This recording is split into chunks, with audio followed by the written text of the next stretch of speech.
Nasa kote na ang kawatang nag-ala Spider-Man sa Pasig at naibalita noon sa 24 oras. Ang suspect na aminado sa krimen, tulak din umano ng droga. Tunghayan sa aking eksklusibong pagtutok.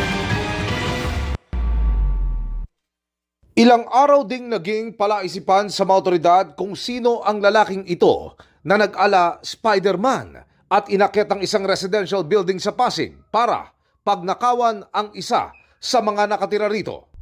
Kahapon, isang lalaki ang nadakip sa buy-bust operation ng Pasig Police matapos na mabilhan daw ng iligal na droga. Ang suspect inimbestigahan ng gusto dahil kamukha umano ang lalaking nasa CCTV video na sangkot sa kaso ng nakawan.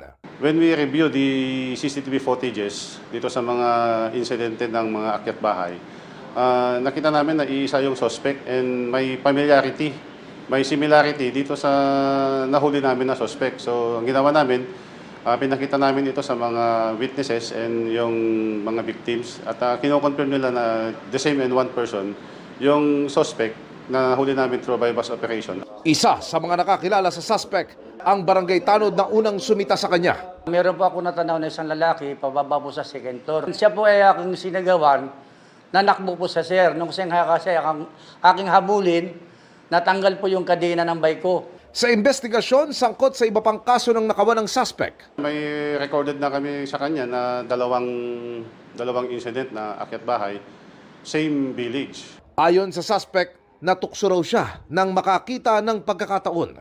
May nakita lang pong bukas sa bintana. Okay. Tapos inakit ko na po kagad. Baka sakali lang po. Ngayon pagbukas ko bintana, may nakita po akong wallet. Magkano nakuha mo? Magkano nakuha? 1.5 po. 1.5? Opo. Pagkatapos saan ka na nagpunta? Umuwi na po sa bahay. Sa pinabili ko po ng gamot ng nanay ko.